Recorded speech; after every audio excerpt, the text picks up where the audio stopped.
Después de tanta polémica, comentarios negativos, discusiones, después de tanto hate detrás de esta película, finalmente llegó a las salas de cine La Sirenita. Y recordando ahora algunos meses atrás cuando veía los adelantos de la película y me preguntaba por qué Disney no ha decidido cancelar esta producción, por qué Disney sigue empeñado en seguir adelante con esta película que el público parece completamente negado a siquiera darle una oportunidad. Y ahora, a unas pocas horas de haberla visto en el cine, me digo, bendito Disney que no decidió cancelarla. La Sirenita llegó a las salas de cine el pasado 26 de mayo, siendo esta un live action del clásico que lleva el mismo nombre. Y miren, yo la verdad es que soy muy fan de las princesas de Disney, incluso tenía mis predilectas que eran Pocahontas y Mulan, y cuando digo predilectas lo digo porque tenía los cassettes con sus historias, los audios de sus libros, los cuentos infantiles para colorear y que mi mamá me los leía todas las noches y yo prácticamente quemaba todo ese contenido, pero aún así era el tipo de niña que le encantaba ver a todas las princesas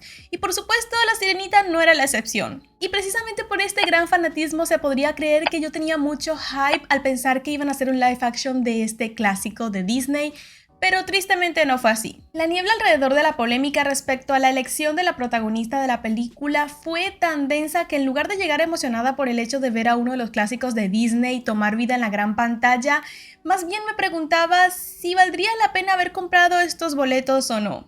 Y ahora, después de haber llorado en más de una ocasión y haberme sentido chiquita en aquella grande y oscura sala de cine, puedo decir con toda certeza que valió la pena. Disney hizo un excelente trabajo con esta adaptación y ¿saben por qué? Porque nos dio a los niños y niñas de los años 90 justo lo que estábamos esperando. Trajo a la vida a Ariel y al príncipe Eric y a la banda sonora y conservó los diálogos y líneas más memorables del clásico y mantuvo la esencia original. No forzó la historia a lo que se considera correcto en la actualidad, pero tampoco la dejó atrasada a los estándares de aquella época. Y sí, es bien sabido que la Sirenita no es físicamente igual a la que conocimos años atrás, pero esto se ve empañado y los prejuicios se ven callados con la interpretación que hace Hailey al darle vida a la Sirenita. Hailey hizo un muy buen trabajo al interpretar a Ariel, sobre todo si tomamos en cuenta que Ariel no es precisamente una princesa que se dé a querer mucho si la ponemos en perspectiva con algunas otras princesas de Disney que tienen mucho más que ofrecer. Pero aún así, Hailey la interpreta de tal manera que hace que nos lleguemos a encariñar con el personaje aún y cuando toma decisiones de una manera tan caprichosa e inmadura.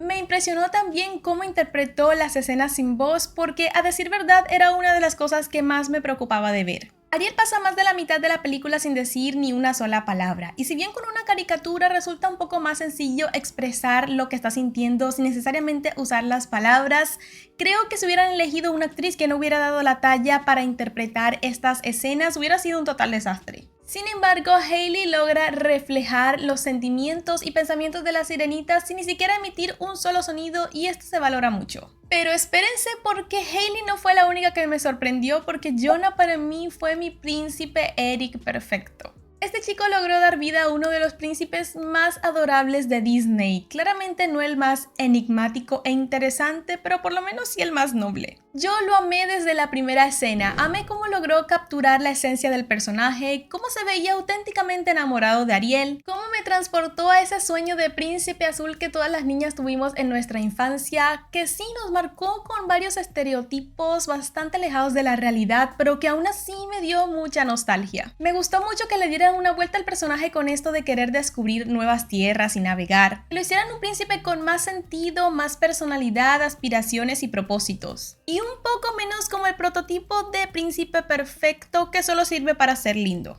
Pero fuera de esto, ¿saben qué fue lo que más me gustó? La química que compartían estos dos personajes. Y es que los sentimientos entre Ariel y el príncipe Eric eran palpables. Y lograron incluso venderme esta historia de que se pudieron enamorar en 3 días. Hubo mucho feeling entre estos dos actores y me parece que este punto es muy positivo porque recordemos que la mayor parte de la historia de la sirenita se basa en la relación de estos dos personajes. Por lo cual, si no hubieran encontrado los actores que tuvieran suficiente química en pantalla, hubiera sido todo un fiasco. amigo. Otra relación que también me gustó fue la de padre e hija entre el rey Tritón y Ariel, porque la verdad es que se veía que tenían una conexión bastante paternal, por así decirlo. Pese a los malos comentarios que habían en redes sociales respecto a las diferencias físicas entre los dos actores. Lo que sí no me terminó de convencer es el hecho de que el rey Tritón, siendo el rey del mar, no pudiera siquiera darle pelea a la bruja Úrsula. No sé, es como que sí, muy poderoso y todo lo que quieras, pero no das batalla. Ahora, ¿saben quién no me convenció? Sí, Úrsula. Oigan, qué decepción. Para ser una de las villanas más emblemáticas de Disney, no dio la talla.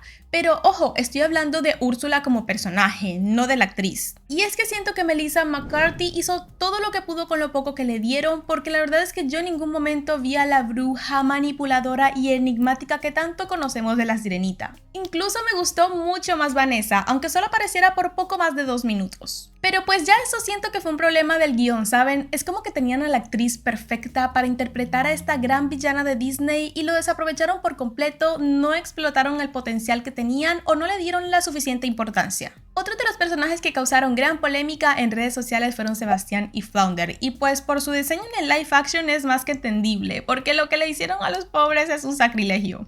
Claramente no tuvieron la misma chispa que los personajes originales porque poco se puede hacer con un cangrejo y un pez con facciones tan realistas. Digo, carecen de expresiones faciales básicamente, pero aún así los actores de doblaje hicieron tan buen trabajo que no pude evitar morirme de la risa en más de una ocasión. Incluyendo también a Scootle, que siento que la mayoría de las personas lo han odiado, pero la verdad es que a mí me encantó. Yo la verdad es que disfruté muchísimo de la película y tengo que decirles que una de mis escenas favoritas fue la del lago porque es que la revivieron. Básicamente fue lo mismo que vi en la película de la animación, por lo tanto me transportó a aquella época en la que era una niña y disfrutaba muchísimo de estos cuentos de hadas. Me encantó que conservaran las canciones originales porque así pude volver a cantarlas y sentir que básicamente estaba visitando a un viejo amigo, no como ha pasado con otros live action como por ejemplo Mulan, que sientes más que todo que estás viendo una nueva película. Y bueno, tampoco me parecieron muy memorables las nuevas canciones de la banda sonora.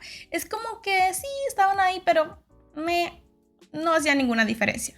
También tengo que admitir que hubo una parte de la película que la verdad iba muy lento para mi gusto, y esto es al principio cuando están en esta pelea entre que si Ariel puede subir a la superficie y no. Pero una vez pasamos esta etapa, la película se ve de una sentada. Por otra parte, decir que me costaron un poco las escenas oscuras, pero bueno, ya creo que esto es más de gusto personal porque mal hechas claramente no estaban. También me quedé con la duda sobre cómo es que el príncipe Eric fue adoptado por la reina, porque según ella lo encontró en un naufragio, entonces ¿hay una trama detrás de todo esto? Y también me gustaría saber qué pasó con la madre de Ariel y si tiene esto alguna relación con el naufragio en el que fue encontrado el príncipe Eric, porque siento que si lo mencionaron fue por algo, ¿no? ¿Qué opinan ustedes? Comenta aquí abajo si ya viste La Sirenita y qué te pareció, y si no piensas ir a verla, cuéntame por qué. Recuerda que puedes seguirme en todas mis redes sociales, suscribirte al canal y activar la campanita de notificaciones. Nos vemos en un próximo video.